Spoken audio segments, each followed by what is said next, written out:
तो जब चुप्पी गुनाह बन जाए तब बोलना फर्ज हो जाता है। जब आतंक हर रोज दरवाजे पर दस्तक दे तब तलवार उठाना आत्मरक्षा से बढ़कर तपस्या बन जाता है। ये बात सच है कि युद्ध कोई नहीं चाहता।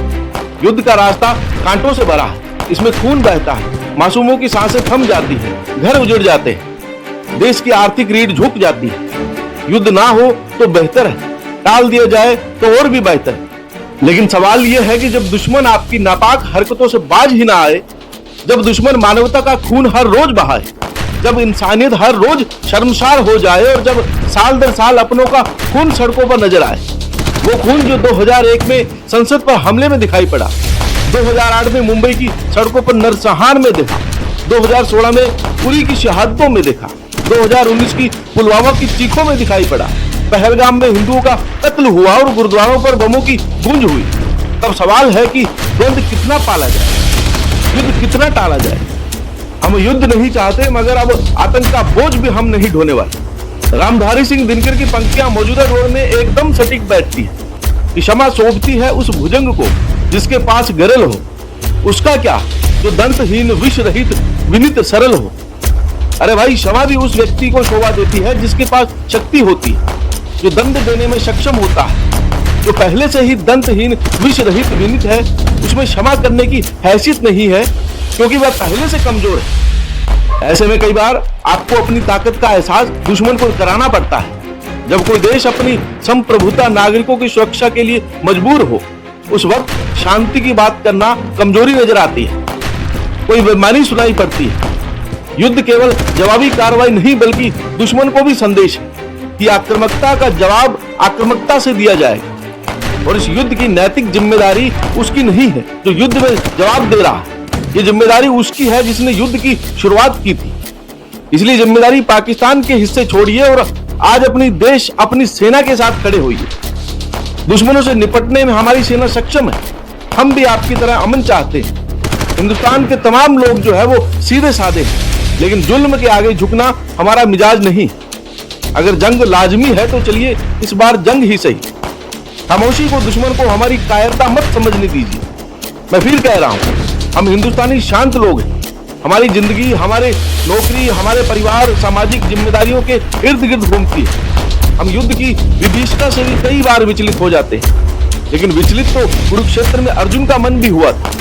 तब भी श्री कृष्ण ने उनसे कहा था कि धर्म युद्ध है, और धर्म युद्ध का मतलब होता है अधर्म के खिलाफ खड़ा होना, मासूमों की रक्षा करना, उस सोच का खात्मा करना जो खून को जिहाद का नाम देती है। और जब आज हमारी सेना वही धर्म युद्ध लड़ रही है, वही आतंकवादियों के खिलाफ, उस जहरीली मानसिकता के खिलाफ जो बेगुनाहों को निशाना बनाती है, उसका काम कर रही है, तो शांति की कीमत समझाकर ये बेईमानी वाली बातें मत कीजिए। शांति जरूरी है, ये बात हम जानते हैं। शांति सुंदर है, इस बात को भी हम जानते हैं। लेकिन शांति की कीमत तब तक है जब तक दोनों पक्ष शांति चाहे, जब दोनों शांति की कद्र करें। और अगर दुश्मन आपकी शांति को आपकी कमजोरी समझ रहा है, तो आप जब शांति की बातें करेंगे तो वो कायराना हरकत नजर आएगी। पाकिस्तान अपनी सरजमी पर आतंकवादियों को पाल रहा है, वही आतंकवादी जो मुंबई से लेकर उरी, पुलवामा, पहलगाम में हमारे अपनों को जलाते हैं। ऐसे वक्त में शांति की दुहाई देना मूर्खता है। और शांति की कीमत क्या है? उन माओं के आंसुओं की कीमत है जिनके बेटे सरहद पर शहीद हुए। उन बच्चों की खामोशी आपको एहसास करा रही है जिसके पिता कभी घर नहीं लौटे। उन परिवारों का दर्द आप महसूस कर रहे हैं जो आतंकी भेंट चढ़ गए। देखिए, ये बात हम जानते हैं कि युद्ध महंगा है, इसमें कोई शक नहीं। युद्ध में नुकसान होता है, युद्ध का हर पहलू भारी है। लेकिन वो जो शांति का जिक्र आप कर रहे हैं, जो सिर्फ कागजों पर खोखली लिखी हुई है, वो शांति नहीं।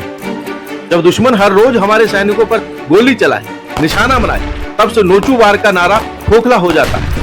जब देश की संप्रभुता, जवानों की शहादत और नागरिकों की सुरक्षा दांव पर हो, तब युद्ध नहीं बल्कि जवाबी कार्रवाई और वीरता का प्रतीक माना जाता है। कम से कम इतिहास तो यही कहता है। इतिहास से हम सबक ले सकते हैं, क्योंकि अगर 1971 में भारत ना खड़ा होता तो शायद आज बांग्लादेश नहीं होता, और बांग्लादेश के लोग आज भी सह रहे होते।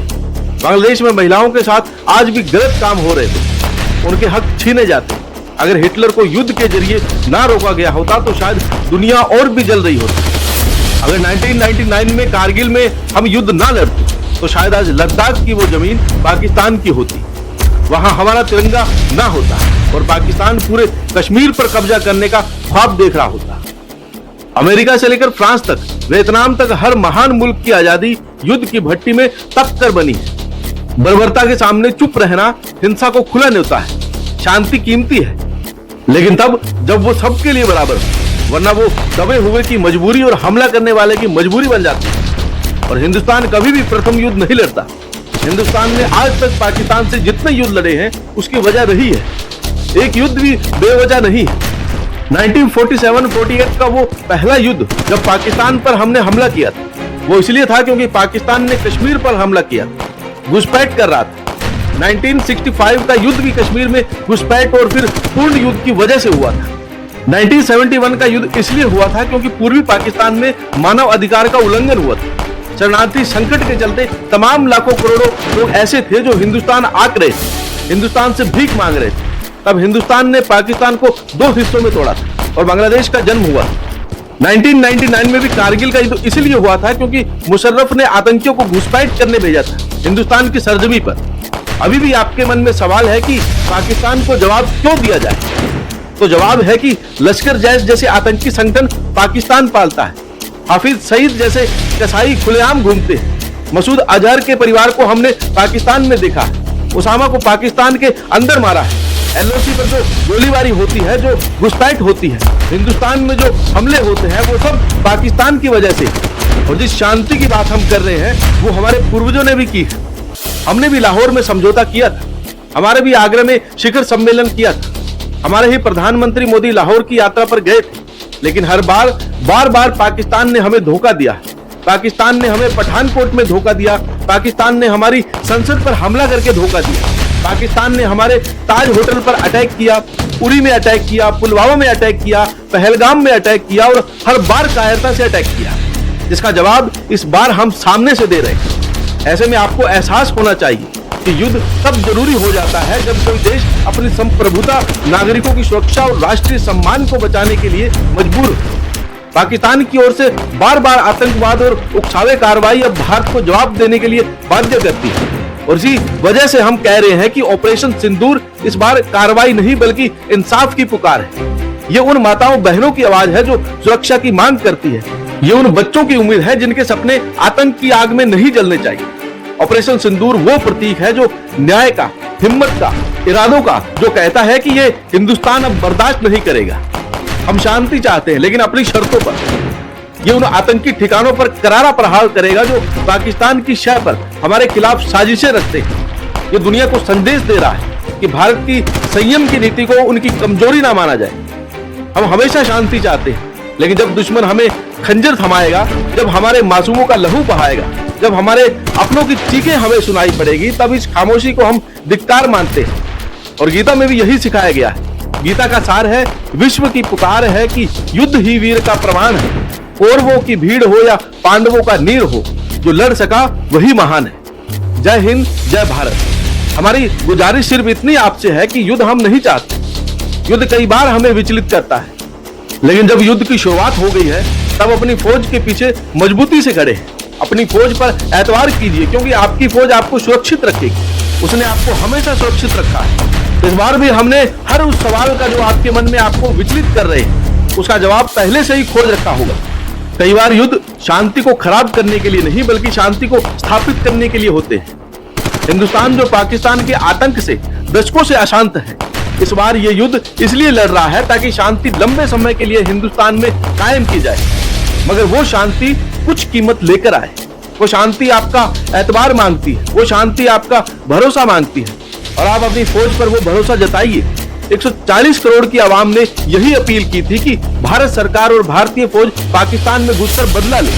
और अब जब हमारी फौज, हमारी सरकार इस बात को कर रही है, तो हमारी भी जिम्मेदारी बनती है कि हम अपनी सरकार, अपनी फौज को पूरा हौसला दे सके। हम उनसे कहें कि हम आपके साथ। इस बार युद्ध एक लंबी शांति की। जय हिंद।